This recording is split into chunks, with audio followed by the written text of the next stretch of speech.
Mosiah chapter 17. Alma believes and writes the words of Abinadi. Abinadi suffers death by fire. He prophesies disease and death by fire upon his murderers. And now it came to pass that when Abinadi had finished these sayings, that the king commanded that the priest should take him, and caused that he should be put to death. But there was one among them, whose name was Alma, he also being a descendant of Nephi. And he was a young man, and he believed the words which Abinadi had spoken, for he knew concerning the iniquity which Abinadi had testified against them. Therefore he began to plead with the king, that he would not be angry with Abinadi, but suffer that he might depart in peace. But the king was more wroth, and caused that Alma should be cast out from among them, and sent his servants after him, that they might slay him. But he fled from before them, and hid himself, that they found him not. And he being concealed for many days, did write all the words which Abinadi had spoken. And it came to pass that the king caused that his guards should surround Abinadi and take him. And they bound him, and cast him into prison. And after 3 days, having counseled with his priests, he caused that he should again be brought before him. And he said unto him, Abinadi, we have found an accusation against thee, and thou art worthy of death.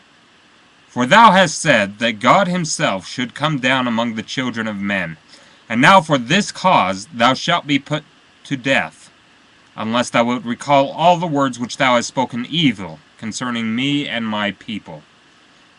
Now Abinadi said unto him, I say unto you, I will not recall the words which I have spoken unto you concerning this people, for they are true.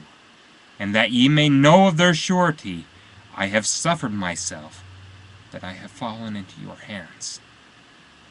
Yea, and I will suffer, even until death, and I will not recall my words.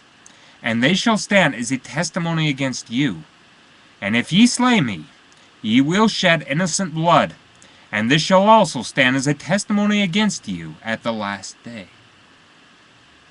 And now King Noah was about to release him, for he feared his word, for he feared that the judgments of God would come upon him.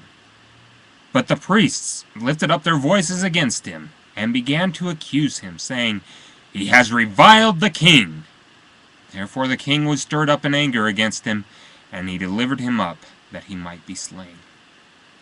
And it came to pass that they took him, and bound him, and scourged his skin with faggots, yea, even unto death.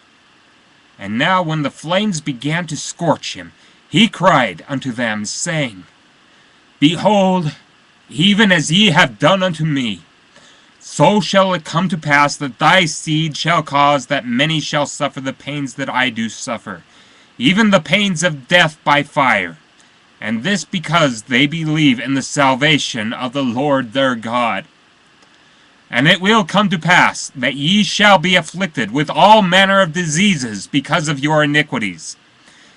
Yea, and ye shall be smitten on every hand, and shall be driven and scattered to and fro, even as a wild flock is driven by wild and ferocious beasts. And in that day ye shall be hunted, and ye shall be taken by the hand of your enemies, and then ye shall suffer, as I suffer, the pains of death by fire. Thus God executeth vengeance upon those that destroy his people. O God, receive my soul. And now, when Abinadi had said these words, he fell, having suffered death by fire. Yea, having been put to death, because he would not deny the commandments of God, having sealed the truth of his words by his death.